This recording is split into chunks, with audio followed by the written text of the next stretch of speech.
Are you struggling for consistency in your sim racing? Does your iRating look like a roller coaster? If so, we have good news for you. The way to get more consistent is to first understand what you're doing differently than the professionals. And VRS is the answer. With our competitive subscription, you will have the telemetry, setups, tutorials, and everything else you need to fully analyze your driving. Our data packs and the ability to compare your driving with the best in the world will show you exactly where to adjust your inputs, change your driving line, and shave seconds off of your lap times. And our powerful and precise Direct Force Pro wheelbase and precision pedals are being used by some of the world's best drivers. All these champions agree that VRS hardware is not just the best on the market, it's also priced well below the competition. So if you're looking to upgrade to direct drive and the best pedals in sim racing, VRS is your answer. If you want to get better, get faster,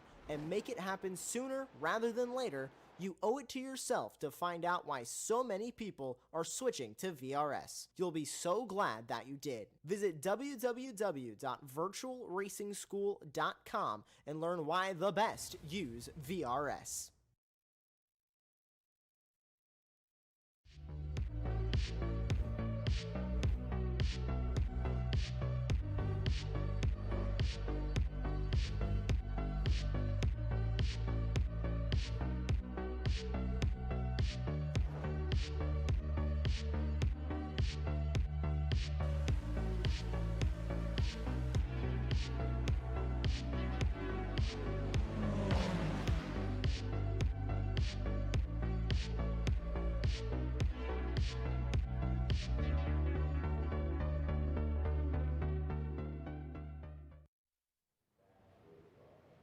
The time is nigh, ladies and gentlemen, to see some extreme GT3 racing here for round number 1 of the BISC GT3 Championship Season 2 here. That's brought to you live by Apex Racing TV. Welcome in here for the first round of the series.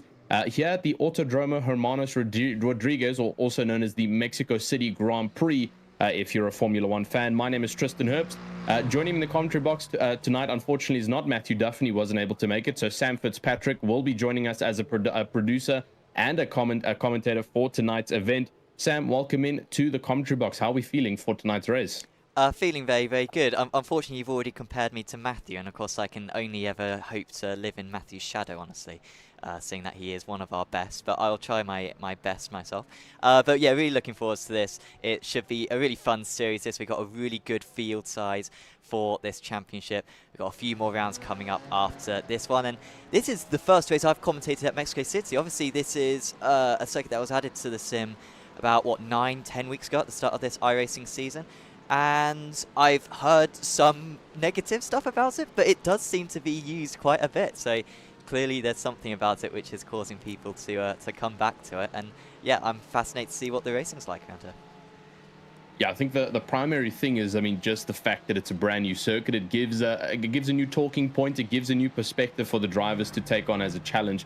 But I mean, I've seen the P Cups racing around here. It was a good amount of fun, and so tonight we get to see the GT3s racing around circuit here, and it's a complete mixed grid of GT3s. There's no lock yet for which vehicle you choose within the class, so you'll see a range of cars out there: Aston Martins, BMWs, Porsches, McLarens. So pick your favorites, pick your drivers at the start of the season, and watch them as they go along here for the BISC GT3 Championship of Season 2 here at Apex Racing TV. But I think one thing to mention before we do get underway, qualifying, as you can see, is already 3 minutes in and the drivers are getting started. But let's have a quick look at the amazing sponsors who have made the BISC GT3 Championship Season 2 possible here tonight. So obviously our major sponsors, we've got Bowden's Own, which is premium car care products, just here to support in terms of general motorsport and vehicle application. We've also got Benji's YouTube channel, who is obviously the main organizer and owner of the BISC GT3 Championship. BISC obviously standing for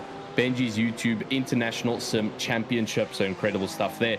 Then we've also got some secondary sponsors who are bringing some incredible prizes coming towards the end of the season in a random prize draw. That's RaceForge, which is all your racing stats and analysts, plus private league management needs. So if you're needing any of that kind of stuff, make your way down to RaceForge. Hyperspec is also here with the newest sim gloves onto the market, created by sim racers and for sim racers. So definitely a one-stop shop for you to visit, as well as Jack Ashton Sim Coaching, which, as the name describes, sim coaching at its best, as well as Hair Forum and RBMX Designs for sim racing livery custom design. So loads of people on board here to make everything possible tonight here for season number 2, round 1 at the Mexico City Grand Prix. Then, like I mentioned, we've also got some cash prizes and sponsor prizes. So cash prizes from first to second range from $300 down to $10 towards the end of the season. And then obviously a couple of goodies at the end in a randomized prize draw from all of our sponsors, such as pairs of new sim racing gloves, free tailored sim coaching sessions, free custom livery designs, essential wash kits, and a couple of other things. So incredible stuff to see the support from so many people. But Sam, what are our expectations here for qualifying? Obviously, like we've mentioned, it is a bit of a technical track, and there's been a couple of negatives in terms of racing on over here. But we've got the GT3s. It's an inaugural class of racing. What are we expecting here for this qualifying session?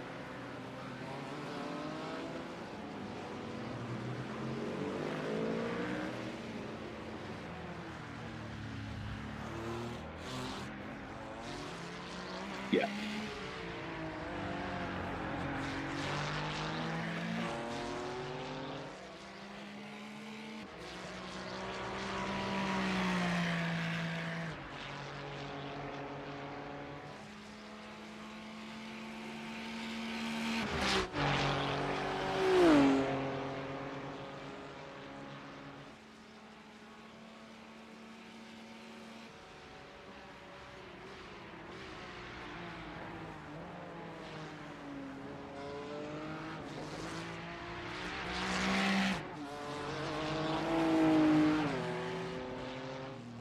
Absolutely. And I mean, if you've ever watched any form of GT3 racing, you'll know that each car has got its strength points.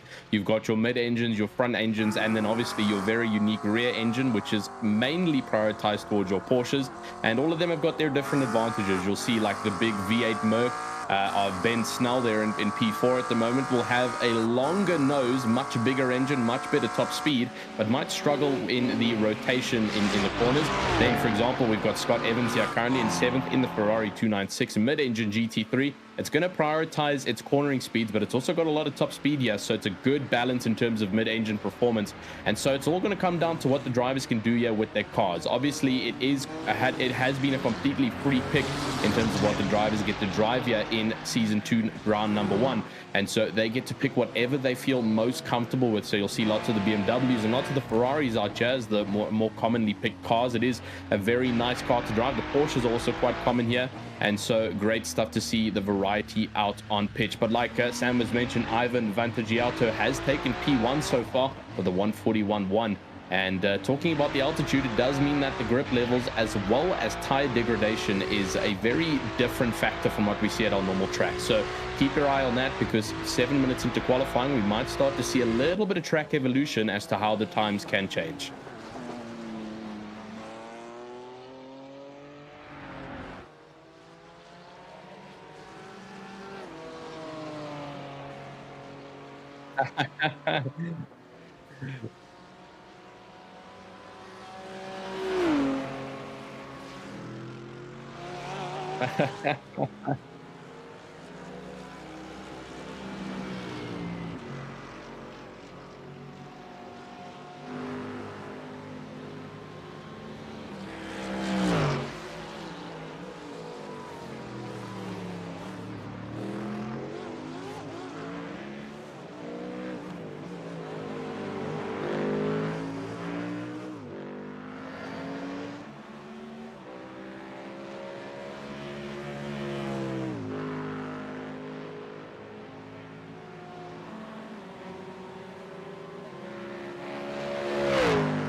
Yeah, we'll see that leaderboard will slowly but surely keep on changing. Obviously, we've seen the change for the lead now. Dante Oliver finding an extra 3/10 there of Vantagiato in second. So incredible stuff. And you can see the drivers getting a little bit more comfortable. We've got Vantagiato now coming around to complete a final one of his next laps. We'll see if it's an improvement for him. For the time being, though, it looks like it might be. Not, never mind, he decides to pull it in, just not having the lap. and so comes in to get the car restored and potentially out for one more lap, unless he's used up all of his laps here in this qualifying session. Lee Harrison getting across the line now in the 296. An incredible jump up there with the twin turbo V6, managing to get up to second. And Dio Oliva coming across the line again. Could it be another improvement here for the BMW driver? Doesn't look like it's go. It is actually going to be. And yet another improvement for Oliva, up to a 140.693. So 2/10 ahead of Harrison now, all the way almost 5/10 ahead of Vantagiato. So loads and loads of differences coming here. You can see a couple of drivers now finishing off those laps, and just a couple of drivers still that we have that haven't gotten a lap in. So Peter Ferraro, Luke Broadbent, Hamish Scott, Aiden Grigg, and Michael Dowsett just not able to get that car into a timing zone just yet. So we'll have to watch out for it though. We've still got 2 minutes left of this qualifying session.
Yeah, it doesn't look like any improvements coming. And as you mentioned it there, Sam, Michael, and Jelly deciding to pull the car into the pit lane. It's just not worth it here for the time being. On board though with Brent Snell. He comes across here, still in 6th position, and he's holding on strong. Can it be an improvement though? Unfortunately, deciding to pull the car into the pit lane. Now on board with Hamish Scott, just losing the rear. That is... Oh.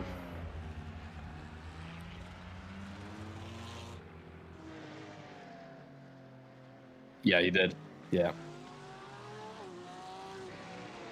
It was, yeah, 20, yeah, I think 2019 was the correct year. But yeah, unfortunately, yeah. Yeah. Super unfortunate there. But unfortunately for Hamish Scott, just losing out, like Sam mentioned, was on a better lap. And unfortunately for those 2 drivers who followed on behind him, their laps were penultimately ruined just from, we saw a tap there on the front bumper of Hamish Scott, and another driver who had to go defensive on the inside just to avoid the car sitting on the long side of the barrier. So that would have also ruined his lap time. Broadbent brings it up though to 17th, and not to be confused with the YouTuber Jimmy Broadbent. This is Luke Broadbent, but probably still going to show us some flames here on the Autodromo Hermanos Rodriguez circuit here, as we just sit currently stationed on the Estadio section. As we line up now, qualifying has officially finished, and we'll see our starting grid shortly. As we see there, Dante Oliva will take 1st position for the DFB Motorsport team. Lee Harrison will take 2nd, followed by Scott Berman, who got himself up into 3rd position. So incredible jump there for him. Ivan Vantagiato will sit 4th position, followed by Alex Spinozzi in 5th position, with Ben Snell just sitting in 6th, not getting that lap time in at the end. Stephen Devjak in 7th, followed by Scott Evans in 8th position. Sam, go ahead for the 9th and onwards.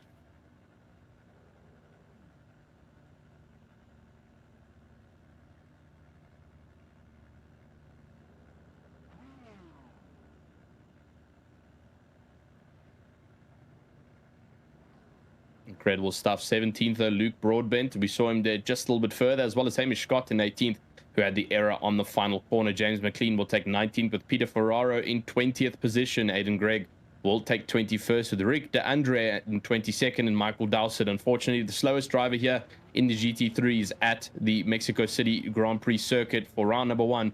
Will sit in P number 23 to start this off, all the way at the back in the big red Mercedes. And so you can see the couple of drivers now getting themselves onto that grid. The nerves are going to be here a little bit. We do have our Heat 1 starting out. So just to mention the procedure here for today's race and all the races that follow. Apologies for not mentioning it slightly earlier, but we did have an open practice for 35 minutes to allow the drivers to get themselves in tune with their cars for round number 1. We then had our open qualifying for 12 minutes, which you just saw live, but we do have our lights going out and ready. I believe it is a standing start, or is there going to be a formation lap? Not 100% sure. It's a formation lap. Cool. That's awesome. I've had so much trauma with seeing red lights. I've had it in the V series where I saw red lights and I was like, all right, cool, formation lap. And then next thing, the cars are on their way. But so we have our sprint race now for 10 minutes, and then we'll have a very small break, and then the 35-minute feature race will have a slightly more points up for grabs for all the drivers here. So keep an eye out here for the formation lap as we get ready for heat number 1 start.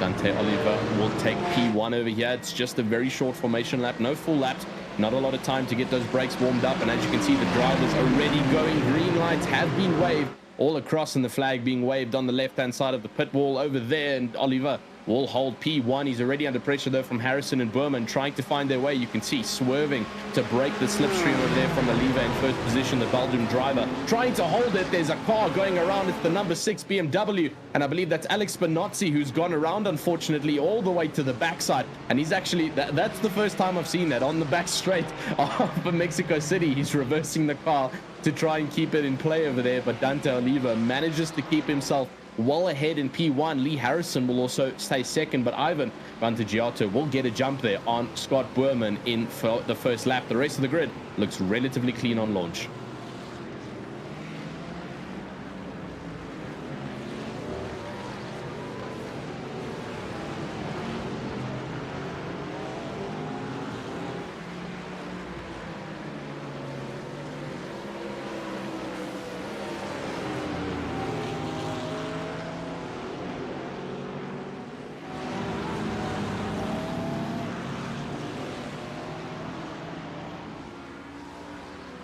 Ooh, someone's over.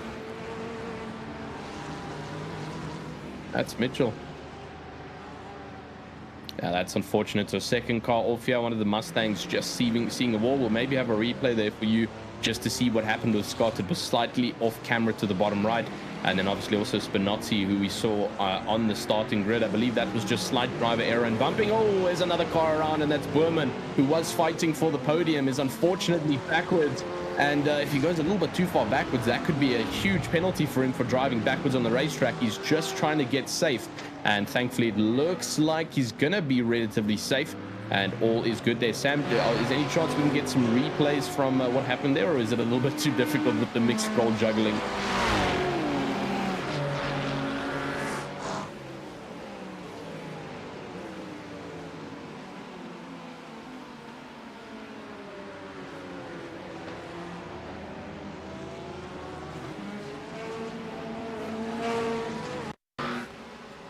So this is lap 1.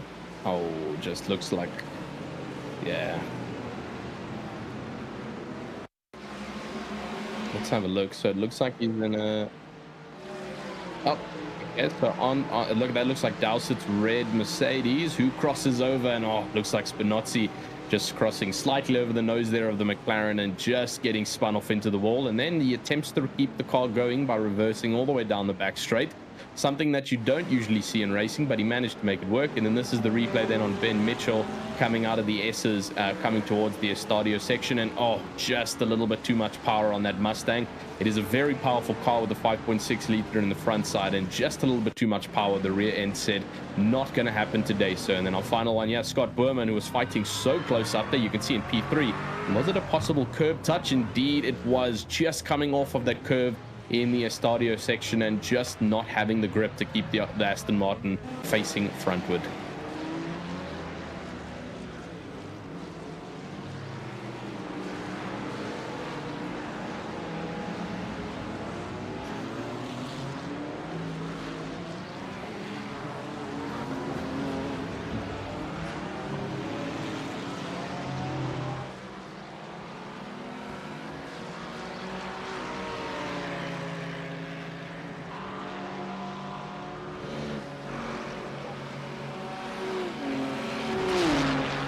Much longer.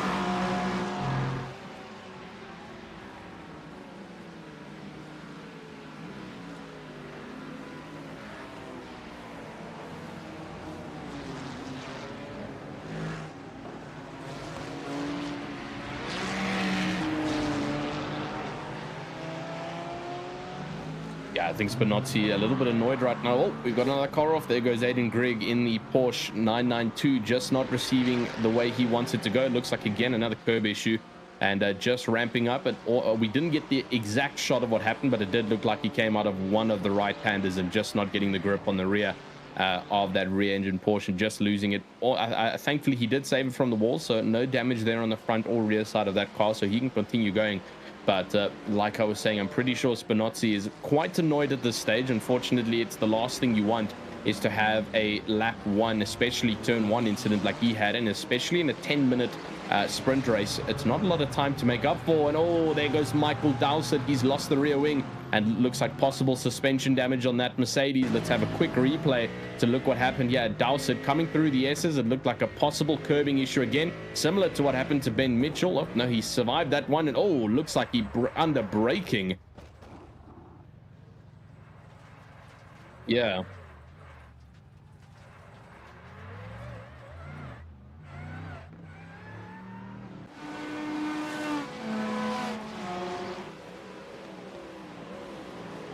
Yeah.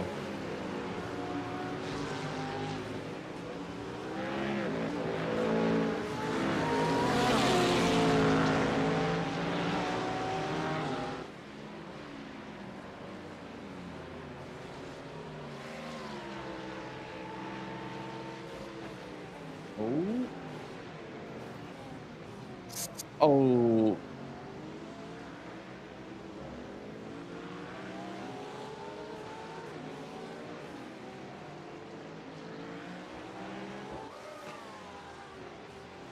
Yeah, it's Scott Evans there. I don't want to say I called it, but I felt like I could see that one coming. It was a pretty brave dive there from the gray BMW, and just Scott Evans getting cut there on the right-hand side, loses out, but thankfully not too much damage on his 296. He can continue pushing up, and he hasn't lost too many positions. The fighter is still just ahead there, and I believe it was Andrew Cash just a little bit further up, and then the 3.8 Motorsport car. Just holding off for the top 10 there is Evans, and he's going to have to try and make his way up back towards that fighting moment, a little bit up further ahead. But for the time being, our grid seems to be dissipating slightly in terms of track positions. We've got a lot of yellow numbers on our overall screen and our interval screen, which means that the gap is slowly beginning to extend. When you see orange numbers, it means they're getting closer and closer. So there's a battle right now down by Luke Broadbent in 14th. He's got Alex Spinozzi and Peter Ferraro just a little bit further behind as they keep on switching places. For the time being, we're on board though with Dante Oliva as he's still holding on extremely strong. Peter Ferraro has seen the barrier, unfortunately, and that is some huge damage on the backside. Thankfully, pit lane is just ahead in front of him, but I wonder what happened there to Peter Ferraro.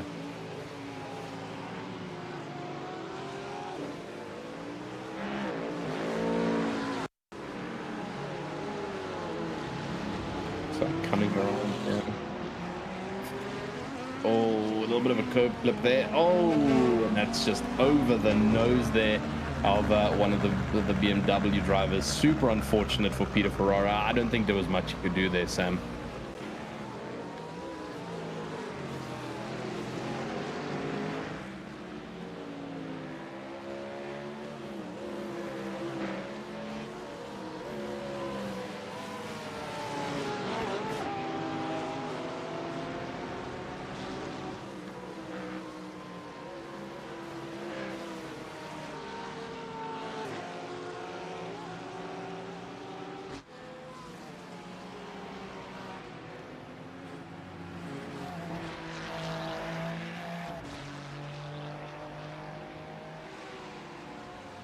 Yeah.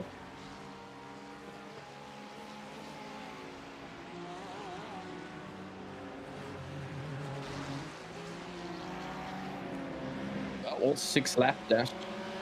Yeah, it's oh, second has actually also gotten really close. They've started to pull up very close to each other. Ivan Contagiato trying to look on the left-hand side in the golden BMW. He looks like he's got the slip over the 296, but he will have the outside line. A little bit of a front bumper bashing there from the two cars, and it looks like Harrison will hold on going through the next chicane, but it does look like Vantagiato has got the will, he's got the power to try and get past you and potentially break further up into the pack, but he has got a little bit more fighting for you because Andrew Cash is in the middle of a fight with Dombre as well as Evans, who's now fought back up to this fight after unfortunately being spun around. We've got a change though once again for second position, and oh my goodness, it is close between these two. Vantagiato is doing everything he can within these track limits to get that BMW around the 296. The 296 will have better rotation around these corners, but the Beamer will have better top speed, so we'll have to see how this turns out for them because the two GT3s fighting it out now for second position. And like Sam mentioned, this is final lap showdown. We've got 30 seconds left. Oh, Harrison's been bumped. Oh, this is a different fight. Apologies. That's Angeli and Brown, and Angeli just getting bumped off to the left there. Thankfully, not losing out there to Scott in 13th position, but back up in front. So much fighting between these two.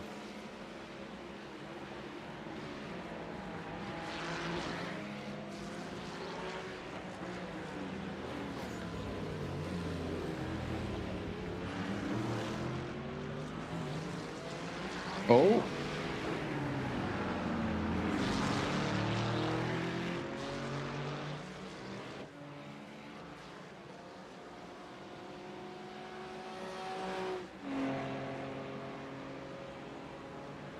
Yeah, that was almost a little bit close there for Vantagiato because Snell was getting very close there through the Estadio section after that very risky dive he performed. Oh, and a little bit of a bump there for Michael Angeli, just taking a little bit of a wide line, and he's lost 2 positions in the span of 1 corner there. Scott and Evans getting ahead of him. Super unfortunate there for Angeli. He just went too wide coming out of the stadium section and loses out completely there. 2 positions being taken from him. Yes, Burman, what's happened over here? I think this was a pretty recent incident. Yeah. Okay, he's still got his bumper, so it happened soon. What on earth happened to Burman? He just came across this line with a lot of damage on his Aston Martin. There's a car sitting. Oh, and that's what happened. A little bit of a spin there, and he just gets caught like a fly in a fly trap. Super unfortunate there for Scott Burman.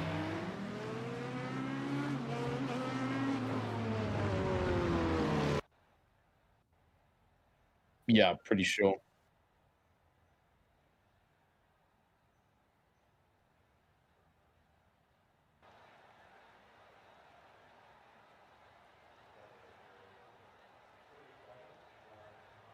Well, it gives us a good expectation for what's going to happen here in our feature race. And like I mentioned, it's a 35-minute race. So I don't think it's enough time for any pit stop strategies or tire strategies to come into play here. I think it's still going to be within the allocation for these GT3s to run on 1 tire set for the entire race.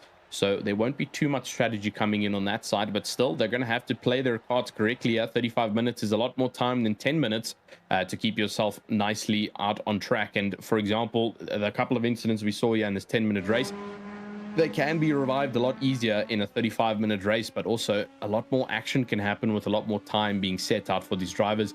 And a couple of them you'll see will sit hidden away in this warm-up session instead of coming out. They'll rather just sit and get the nerves settled down. Luke Broadbent, though, decides to come out for his warm-up, get himself ready here for the feature race. We obviously saw he had a relatively okay race down in the top 15 there. He is potentially wanting to do something a bit more here in the feature race. But once again, before we head towards our feature race, just a massive thank you to the sponsors of the BISC GT3 Championship here, of Bowden's own Benji's YouTube channel, Raceforge, Hyperspec, Jack Ashton Sim Coaching here for him, and RBMX Designs. Incredible stuff once again to see the partnership and sportsmanship just shown across the diverse variety of leagues and series that we see, and also just a general nice thing to see them out here on Apex Racing TV, where we can bring you all the coverage that you might possibly want to see out here on this beautiful day. It's a beautiful day for me out here in South Africa, and I think it's a beautiful day for Sam as well in the UK. For most of the guys out on track over here, it's actually 8 o'clock at night time in Adelaide. Did you say you wish, Sam? What's going on in the UK right now? Is it a bit of a murky day? Yeah, it's got a little bit cold now in the UK, which is a little bit of a shame. But hopefully we have some more warmer days before the end of. Well, unfortunately, it's just going to get colder and colder. So unfortunately, yeah, it's not as nice as what it is like out at South Africa. Yeah, I mean, I would lend you a couple of my 31 degrees over here currently today, but unfortunately that's not how the world works, and climate doesn't get to pick and choose. But regardless, it's daytime here for us. It's nighttime here for the Adelaide members of all the Australian drivers here. We've got a good variety of drivers here on this grid. We've got 2 Italians, we've got a Belgian driver, we've got a huge grid of Australian drivers, obviously being an Australian primary league. We've got Norfolk Island from Tyler Craig in 10th position, and then we've also got Wilhelme Dombred in the French Polynesia in 12th position, as well as a Turkish driver of Enes Ünal in the 14th. So a little bit of variety being shown around on track. But for the time being, our warm-up session is officially over, and we'll be heading to our feature race soon. Sam, what's the expectations? We obviously saw how heat 1 went with a 10-minute sprint, but now we've got a slightly longer heat number 2 with 35 minutes up for grabs, as well as a couple more points up for grabs in this race. Yeah, these are where the big points are available, aren't they? So yeah, really important this lap. And yeah, wait to see if Oliver can manage to be sort of as dominant as he was. Like, it was sort of unclear whether he was sort of pacing himself maybe out in the lead. Could he have pulled further away, because he sort of got up to about a second and then he was quite happy to maintain it like that. Can anyone put a challenge to him in this race? He's on the pole position ahead of Lee Harrison. Then it's Ivan Vantaggio and Ben Snell. Then it's Stephen Devjak, Ivan Noxie, Tyler Craig, and Guillaume Dombret in 8th place. And then the next page. 9th place. Yeah, here we go. There's our 9th place. Matthew Brown from Australia, followed by Andrew Cash in 10th. Scott Evans will take 11th with Hamish Scott in 12th. Michael Angeli in 13th with Alex Spinozzi in 14th.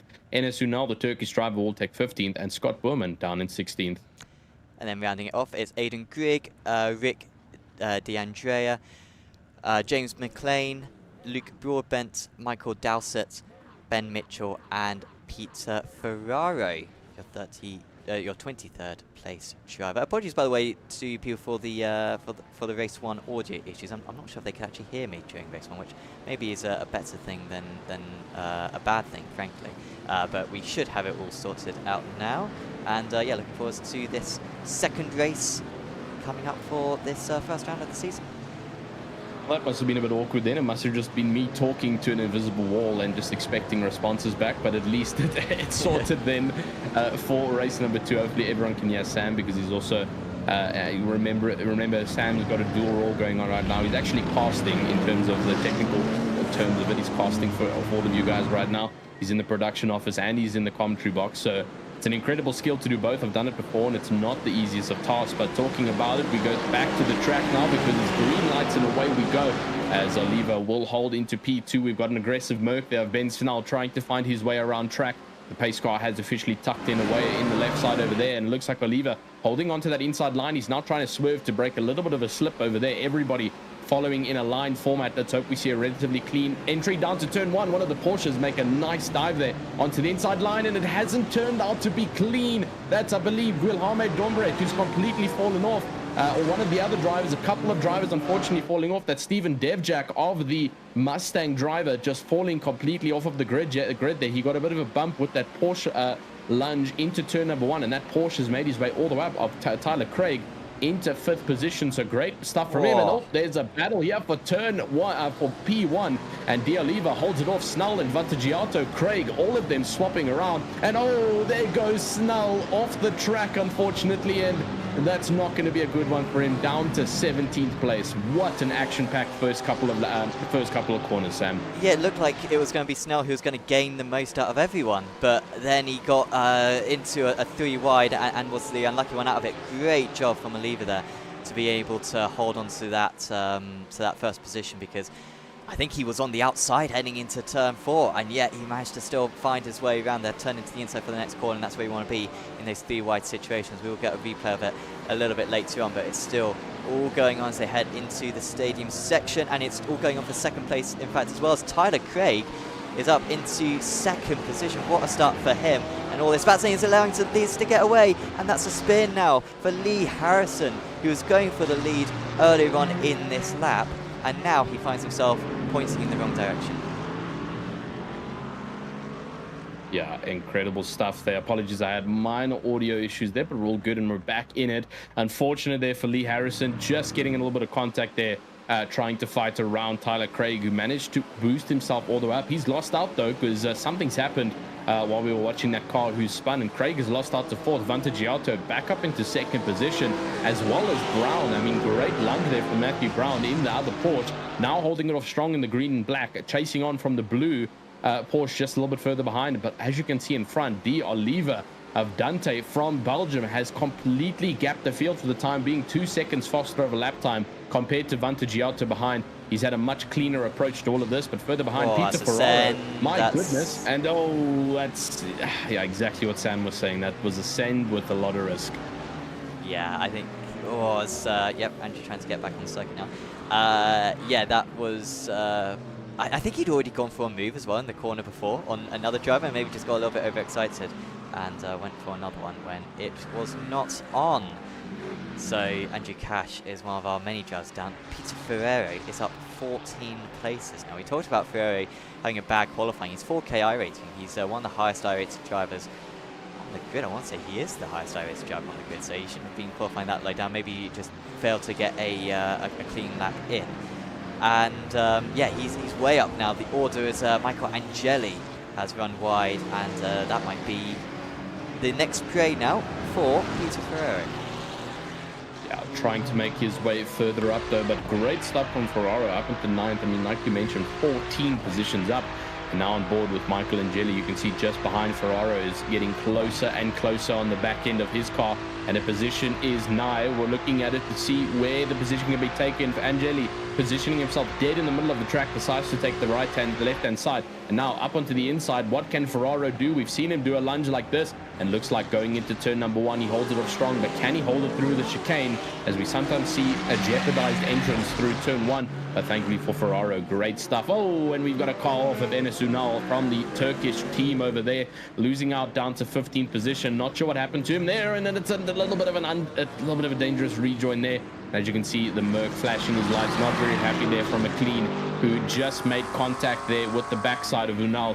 Super unfortunate there to see a little bit of action on turn 1. It's not always what you want to see in these kind of series, but now Harrison making his way back up.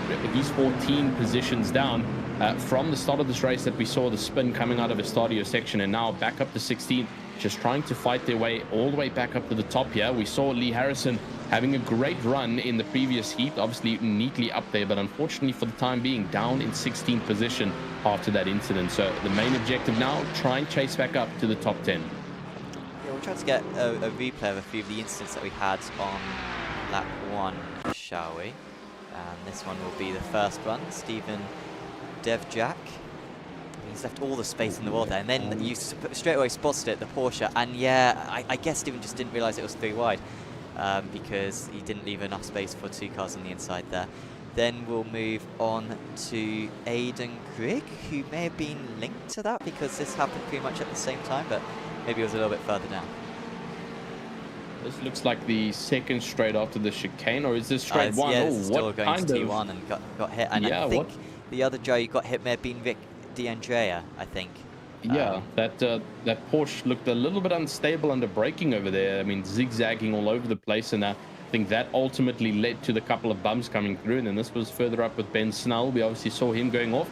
You can see 2 drivers off on the left there. That's Vantagiato. Oh, and just getting a little bit too much speed there from Vantagiato and knocking Ben Snell right off of the track. You can see attempting to not do a dangerous rejoin. As you can see, there's more contact even just in front of him. Another Mustang seeing the spin around cycle. And now through the Estadio section, here is Lee Harrison. This is what happened to them. Oh, sorry. All the way down and that's not great camera work. It's not my finest. We'll get another replay of that. I can tell you what happened. It's the it's the damage model system, where if you're the rear car and you hit the car ahead, then your car spins. And you can see it's just a tiny little hit there, maybe a little bit not helped by the curb either, and it spins around. That's really the damage model at its way works, and that is how that one happened. I think that's all we're going to watch for now, unless there's any other instance that you can recall. Just as we've got a move there, Dombre, and I think he's fended off there, Peter Ferraro, but I think Ferraro is going to be past whether he likes it or not. Ferraro is fighting so hard at the time being. I mean, up 15 positions now. We saw him up 14, so he's already made way around Angeli like we saw a lap ago. And now fighting onto the back of Dombre in 7th position of Wilhelm from the French Polynesia, just trying to fight hard behind with Ferraro, trying to hold. Oh, and there's another spin for Lee Harrison out the exact same space. That's going to be what an has happened again? Entry, right?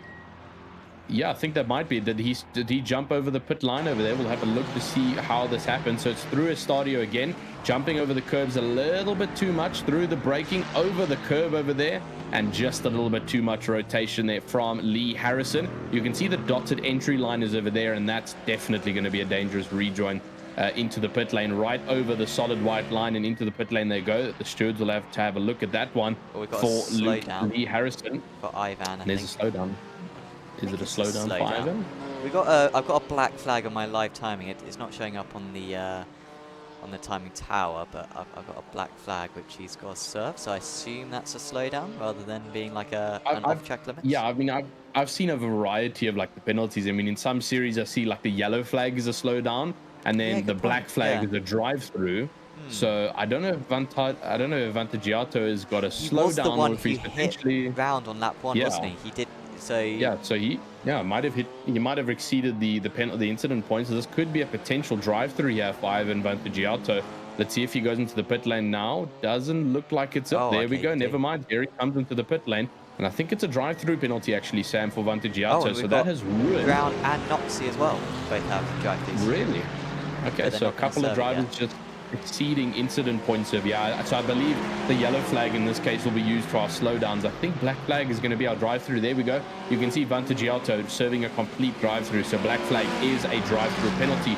And Sam, you said there was 2 other drivers as well with drive-through penalties, so super unfortunate to see these drivers now unfortunately experiencing the penalties. We didn't see it in our 10-minute sprint, but we're already 10 minutes almost into this race, and the fighting just continues to go on here. Yeah, we've got alongside in this battle. A couple of these guys do have drive-throughs themselves in Noxie as well. Now, in fact, these 2 guys who are alongside right now both have penalties or drive-throughs to come. So they're battling each other still. This battle, I guess, does matter. But the drivers around them will inevitably be ahead of them before too long.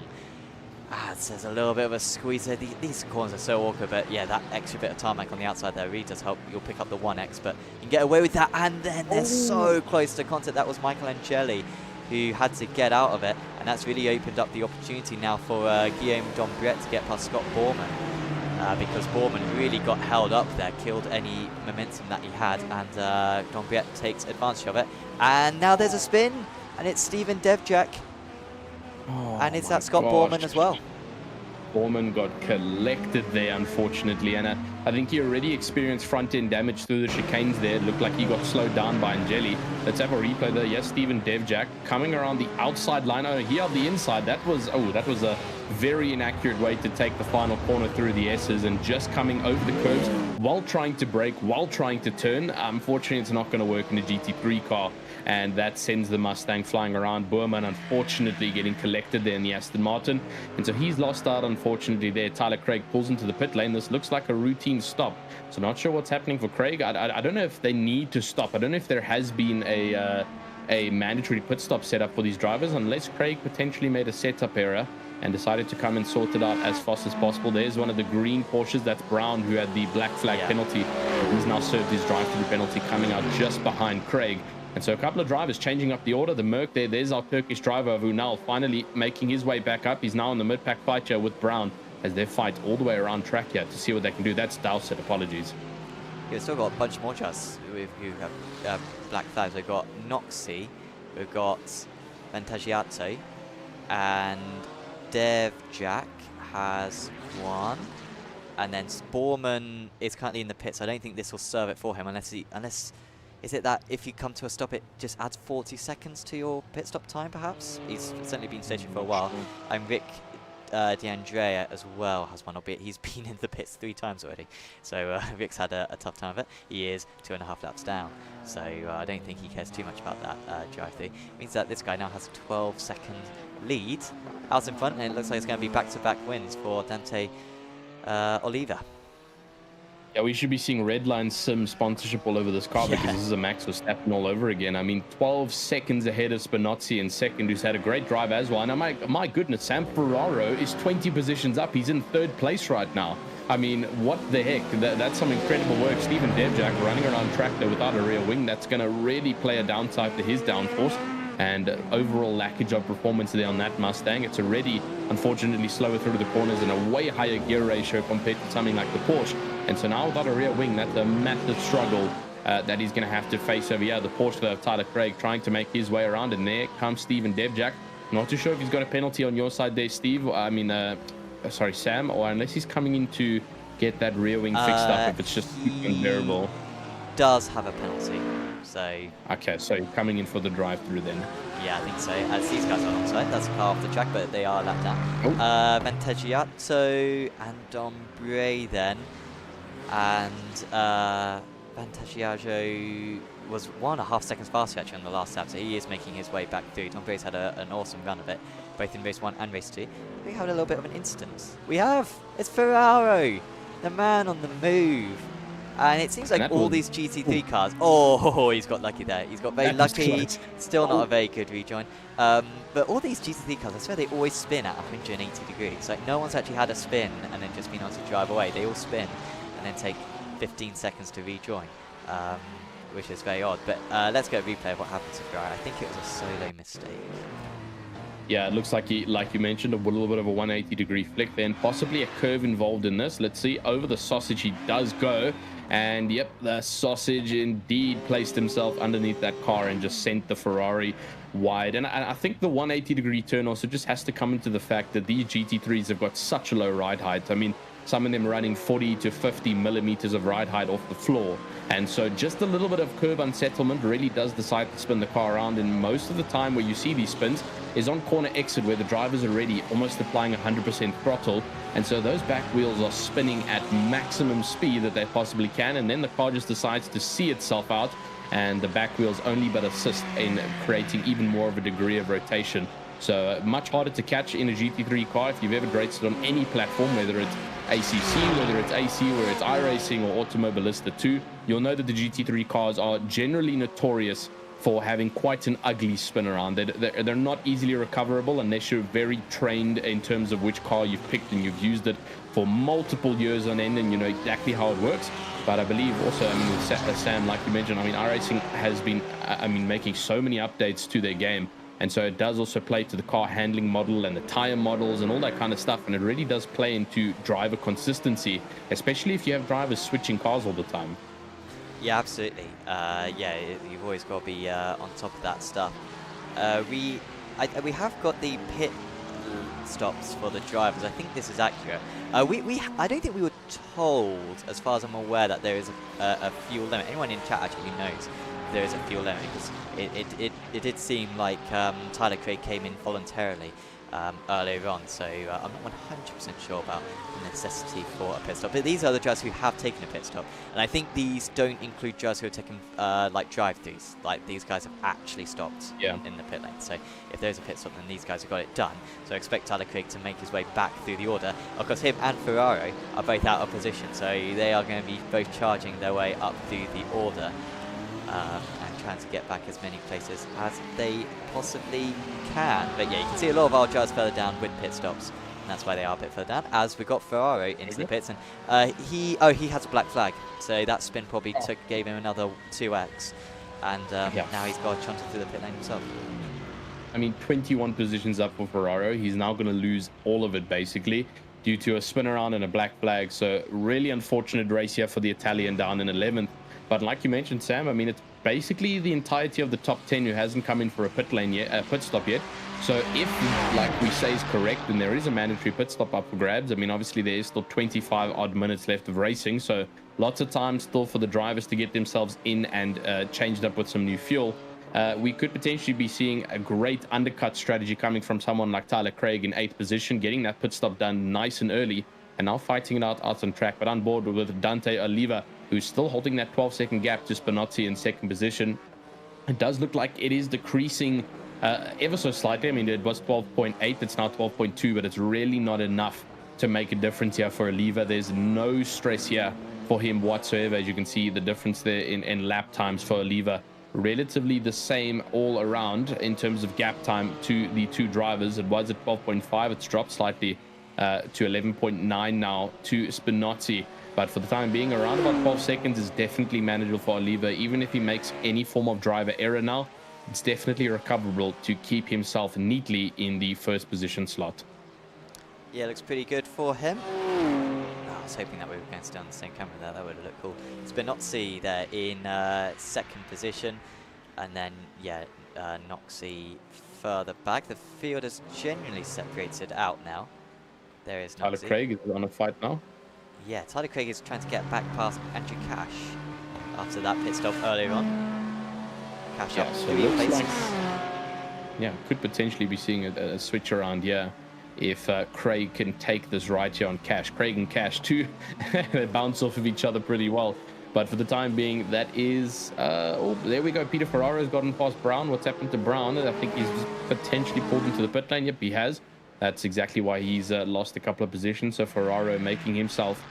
making a couple of positions back up in this field. But for the time being, that is all the fighting we have out on track. We've got Andrew Cash chasing down Luke Broadbent and then Tyler Craig chasing him down. So that's the battle currently for 6th position. For the time being, though, everybody else relatively split up. Ivan Vantagiato is chasing down on Ian Noxie for 3rd, but it's not going to be close enough for the time being. It's still an 8/10 gap. So for the time being, Tyler Craig is your closest fight out on track. And remember, in the points system over here, DevJack is our final driver to get points here in this race. It's 1st to 15th who will get points with a similar structure to Formula 1. So D'Oliva with 25 points up for grabs here in P1, then 18 points for Spinozzi, and all the way down to 15th who will get 1 point for DevJack. So still lots of stuff up for grab here, and it's a good fight as well to try and keep yourself in that top 15 slot. We've got some support for this man, Michael Dowsett in chat, Aussies and Dobbs in chat saying, what a man, and Michael Dowsett is my hero. So here he is in all his glory on screen, currently in those points and running in 12th place, and has completed his pit stop. So he might get in a couple of places yet. Maybe the 2 cars ahead of him though have already... Well, Ferraro actually hasn't taken his pit stop. He took a drive-through, but he didn't take a pit stop. Yeah. Did Vantagiato just get past?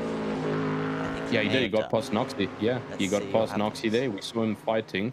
So this was coming into, I believe, the second straight, coming into the second chicane over here. So this is Ivan, first chicane, sorry.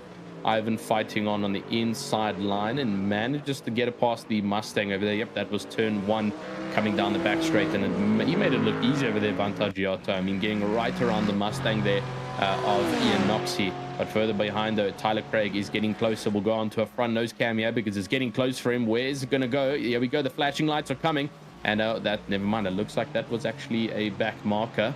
No, that was a move. That was him getting past Andrew Cash a moment ago. So oh, it's a replay. I see him getting that one done. And then, oh, we've had a... Yeah, and then we've also had Ferraro get past Michael Angeli. Hopefully all the Michael Dowsett fans appreciate that we missed the battle for the 3rd position live, just to show you Michael Dowsett, you know, that's our commitment to, you know, very much just listening to whatever you guys put in chat. And that was the move for Ferrari, so no difficulties him making that position. So after not many battles, he had about 3 in 30 seconds. And now it's calmed down a little bit again. Ferrari's just set the fastest middle sector of anyone. I'm really looking forward to seeing Peter in the future rounds because I know that he's not going to score many points tonight, but I think he's definitely going to be a championship contender. Unfortunately, it was just a bad qualifying for him, put him back in the pack, and he hasn't been able to recover since. But his fastest lap of the race is, I think, the 3rd fastest lap of anyone, only 700 slower than Dante Oliva, who's dominated this race. So, yeah, Ferrari not a threat today, but he will undoubtedly be a threat for the rest of the season. Well, I mean, we saw him there contesting for the podium, and then he unfortunately had a bit of a spin around through the chicane. So definitely feel the same way there, Sam. I mean, I feel like Ferraro has got a lot of pace built in here. And just as we speak about maybe just a bit of a bad day here at Mexico City. Further down there with Rick De Andrea, who's had a couple of pit stops in and out there with his pit crew. He's a little bit further down there in 21st. Scott Evans a little bit further in front in 20th position. as he holds on, and S. Boerman just a little bit further up in front in 19th position, and Jason McLean just a little bit further up as well. The only McLaren currently out on track, so he's probably got a little bit of a unique feeling to himself. The only one here, Harrison, just a little bit further up in front. Lee has now not had a good race, unfortunately. 2 spins in the exact same area. Ben Mitchell just a little bit further up in front, actually the organizer of this race, and then Devjack just 15th, holding off on that final point position. For and now yeah, that's lapping the clean. It almost looked like a 15th position. Then EU now in 14th with Brown 13th as well, just a little bit further up in front. So here's our Turkish driver of Enes Ünal in the BMW. Brown up in 13th, and Dowsett, the fan in the live grandstand, in 12th position, trying to fight it around it in the big Mercedes Broadbent, just a little bit further up in front in 11th. And then Jelian Ferraro. Oh, this is a drive-through for Dombrier. Super unfortunate. I'm not entirely sure. It must be quite a low black flag limit, because so many drivers are picking up these black flags. It wasn't really an issue in the first race. I know it was only 10 minutes, but we were having drivers getting black flags about 7 minutes into this race, so I'm half surprised we didn't see it, or maybe we just didn't spot any drive-throughs in the first race. Andrew Cash is taking... no, what's going... That's a long pit stop for Andrew. All the other pit stops, I think, have been about 4 to 6 seconds, and his was 11 seconds, and it might cost him.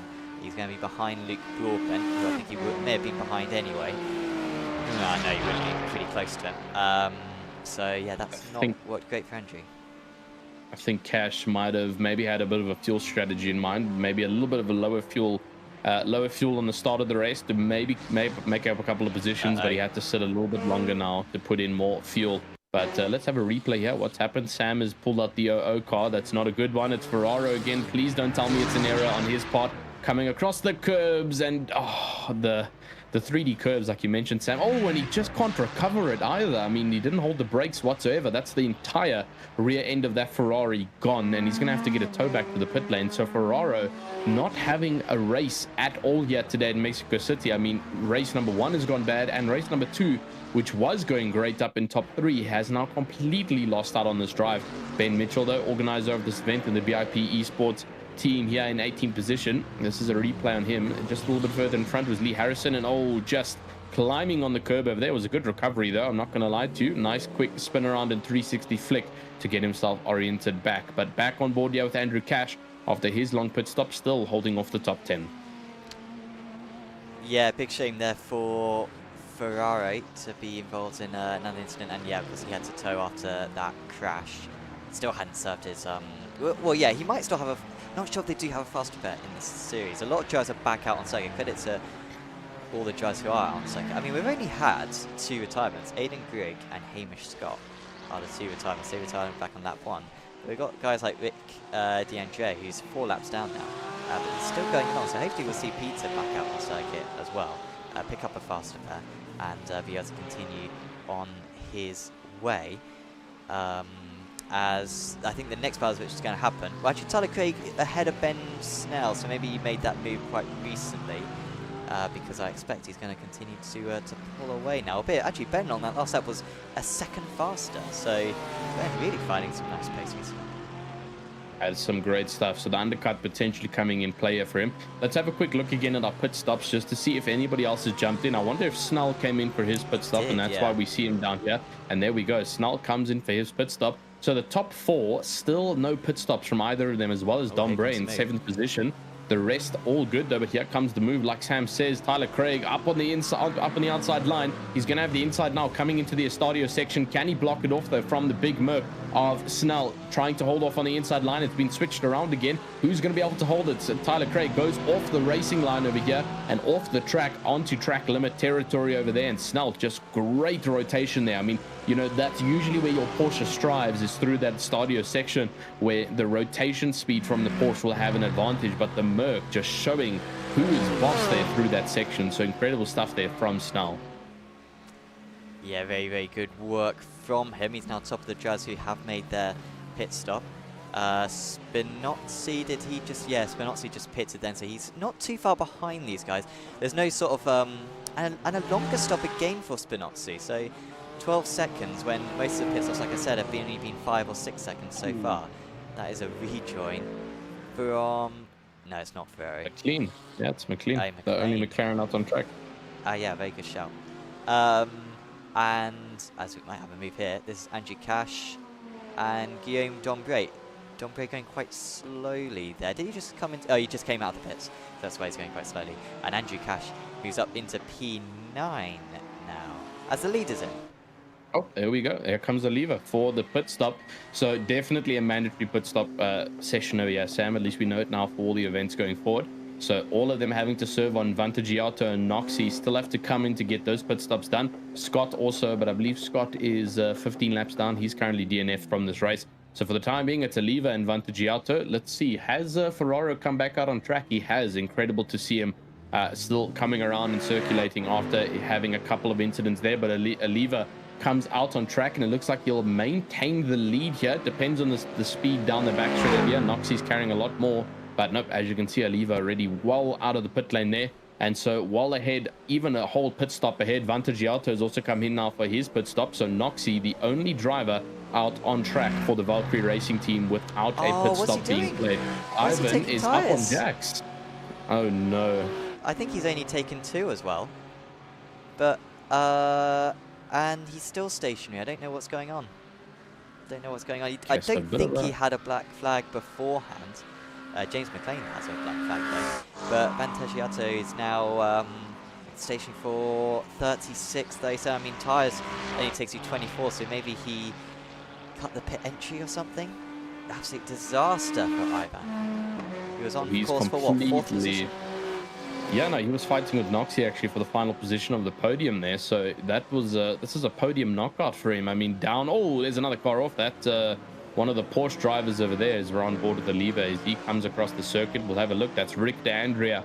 Unfortunately, the Australian driver has had a bit of a hard night tonight. 5 stops already inside of the pit lane and just trying to keep it going. But it's always an incredible thing to see the drivers keep on going no matter what happens, like we've seen from D'Andrea as well as Ferraro. 20th and 21st, just both of them keeping themselves in a good head stride. But for the time being, Snell is going to hold that final position in the podium spot. What can Craig do here? Because he's a couple of seconds behind you. But remember, Noxie still has to pit. So I wonder if the gap is different, has a small enough difference there for Snell and Craig to potentially catch Noxie and get him in the pit stop. I think they will, yeah. I think Noxie, I'm not sure how much a pit lane loss is. It doesn't look like it's the longest pit lane in the world, this, does it? So a pit lane loss must be about 20 seconds, 25 seconds. And currently Noxie is 19 seconds ahead of Spinozzi. So I think he might have quite a boring end to the race. Or Noxie just coming home in 5th position, unless something happens to the 3 cars behind him. His pace is slower than the 3 cars behind him as well. So that gap is coming down. So leaving it a while, unless he's like pulled off like a mad like fuel saving game, because the drivers are only taking 5 or 6 seconds worth of fuel, which is like, at that point you're a bit like, well, you almost fit as well not pit and just you know, stay out for the whole race. But I'm not sure if that's actually written into the rules that the drivers have to come to a stop, but we'll see if Ian's trying it within the next few laps. Yeah, I'm pretty sure there's a mandatory pit stop rule that's in place here, because like you mentioned, why would the drivers come in for a splash and dash if they could rather just stay out on the tires, you know, not having to risk them cooling down and then reheating, and rather just keep on going. But I believe from what we've seen here, I mean, if every single driver on grid except for Ian Noxie has come into the pit lane, it probably means it's a mandatory rule here at the BISC GT3 Championship here for season number 2 of round number 1. But let's have a look. Where does Ian Noxie go here? I mean, we've only got 5 minutes left, so he's going to have to do it now or never, and there he comes. So mandatory pit stop definitely in play here. Ian Noxie will come into the pit lane in P number 2. Where does Snell and Craig land up? Let's see how long that pit stop is for Noxie. And here already comes Snell and Craig through the stadium section. And it actually might catch from Spinozzi as well as Noxie, from Spinozzi, because Noxie is only coming into his box now. And there we go. Snell's gotten past. He's still well deep in that pit lane. So Noxie's actually going to lose out loads of positions over here. He's locks out. He loses out to Spinozzi as well. And thankfully, there we go. He comes out in 5th position. So from 2nd all the way to 5th there from that late overcut. And it just didn't work out for him. Yeah, I think, like 26, 27 seconds loss, I think it was in the end. So, yeah, I think he's ended up pretty much where he was. 6th place start, now in 5th place. And, yeah, I think he just didn't quite have the same pace as the 3 cars ahead, but he's got an easy turn because we can see Michael Angeli is miles behind. So not going to be a threat. Michael Dowsett is up into 11th position, to the joy of the YouTube chat. I'm not sure if he's going to gain any more places. He's 4 seconds behind Matthew Brown. And at the last lap, he lost over a second to Brown. Actually, what he needs to be more concerned about is this man, Ines Unal, who is catching him by 8 tenths on that last lap. And Stephen Devjak as well is on his way. We've only got 3 more minutes of this race to go. So he might survive Dowsett, but it's going to be a hard-fought 11th place. Yeah, let's see if Dowsett can hold it over here. Thankfully, it's not like it's just outside of the points in the top 10, because the points extend all the way down to Harrison in 11th and 15th position. Vantagiato will also still get points down there in 14th. It will only be 2 points to his name, though, but at least it is still something to show for. But there's our graph, though. Dowsett 10 positions up, Broadbent 13 positions up, Spinazzi 10 positions up. And unfortunately, Ferraro was a part of that. And funny enough, down in 20th, he's still 3 positions up as he started basically last in this race after that really poor qualifying result. But for the time being, it's still going to keep on pushing here for Oliva. He's got about 2 minutes left of racing here, a 16-second gap now to Snell. And I mean, he's just extending that. So Oliva has got a load of oh, who's come in? Noxie coming in. Is that for a drive-through? Wait, had he already pitted, Noxie? He did, yeah. He just pitted the last lap. It's weird because on my screen it's coming up as like 0 pit stops, so I don't quite understand. That's odd though, because he stopped in his previous one. Yeah, he did stop, didn't he? So yeah, Noxie entered pit lane. I'm seeing on my yeah, and now he's stationing for a while. Is he? He's not on the jacks, is he? He is. No, he's up. Yep, yeah, he's up. So I wonder what's happened to Noxie over here. Oh no, I did see him go quite slowly. But yeah, well, he's out now. He's lost out to loads of positions. I mean, he's down. He's actually almost out of the entire points bracket over here. There's a replay though with Michael Angeli. Yeah, almost looked like he was trying to come into the pit lane. Yeah, that was just him overtaking him a moment ago whilst the other driver's in the pits. So Noxie's now coming out 21 seconds stationary. Yeah, I don't really understand what's happened there.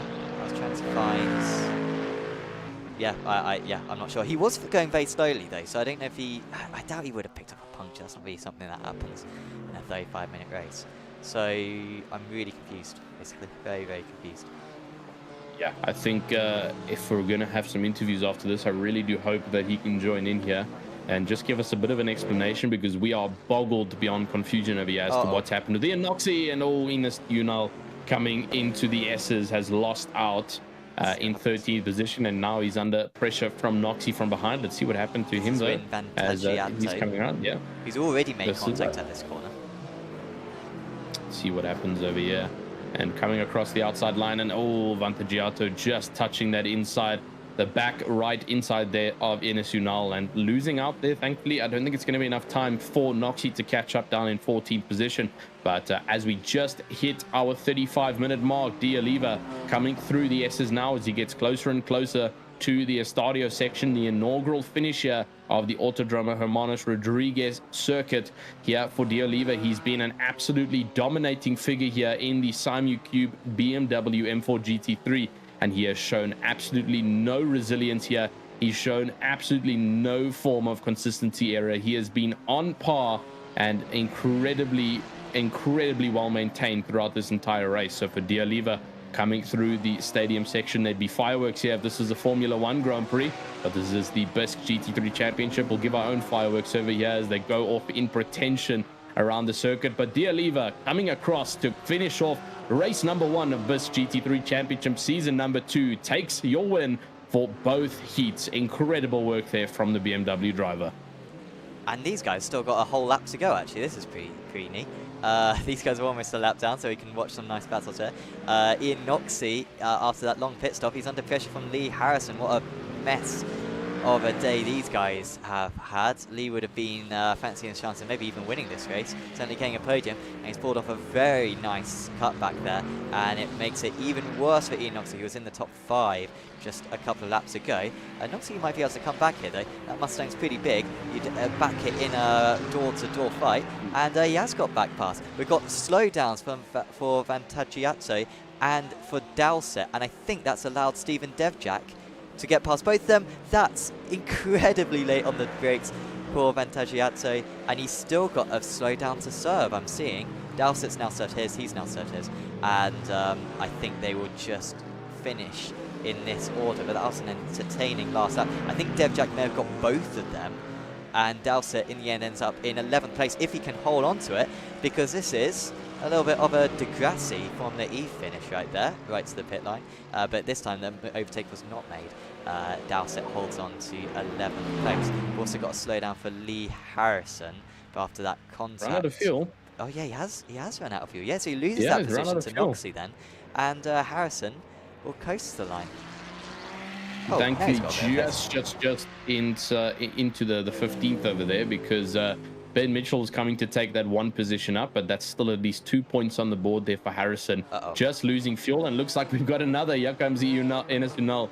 Also looks like a little bit of a fuel save over there for himself, and just losing out actually to the top 15. So that's no points whatsoever for Enes Unal, as well as for Rick DeAndre down in 21st. But what a race it has been here for round number 1 of the BISC GT3 Championship. And once again, massive thank you to all the sponsors who have made this happen. But what a race we have seen. Dominant drive, though, Sam, from Oliva. I mean, incredible stuff. Yeah, really impressive stuff. That he set quite the gauntlet down for the rest of the drivers for the rest of the season. But I think whilst that was a dominant win, and I mean sometimes we can sort of see the writing on the wall sometimes early on in a season. I wouldn't say the writing's on the wall necessarily this season. I think we have got a competitive championship still to come, because I think there's a lot of drivers who had issues today, and I think part of that was because of Mexico City. Maybe part of that was because of the first round of the season. I think a few guys had a tricky qualifying, which put them back in the pack. So I think the rest of the season, I wouldn't necessarily is going to be all Dante Oliva's own to take. Definitely. So I mean, Ferraro is a high competitor in this event, so we'll have to watch to see what he can do. But for the time being, Sam, any final judgments or any final thoughts here of round number 1, as we'll use it as our planning board for round number 2 at, I believe, it's Imola. I very much look forward to Imola. In that case, that'll be back next week, of course, once again on the Benji's YouTube channel. So do make sure to tune into all of that. But yeah, no, Imola's one of my absolute favourite circuits. So really looking forward to that. And yeah, I'm really curious, because I think it's, once again, such a competitive series. I'm looking forward to see if we get a new winner next time out. Absolutely incredible. But once again, thank you so much for being here today with us for round number 1 of the BISC GT3 Championship season number 2. Again, thank you to the sponsors of the event, of the likes of Bowden Zone, Benji's YouTube channel, followed by Raceforge, Hyperspec, Jack Ashton Sim Coaching here for him, and RBMX Designs for making this league possible. I've been Tristan Earps. It's been an absolute pleasure commentating round number 1 for you here at the Autodromo Hermanos Rodriguez, as well as Sam Fitzpatrick joining me as the producer and commentator here. We'll see you next week on the 20th of October for round number 2 at Imola. Have a great night, have a great evening, have a great afternoon wherever you are. Cheers.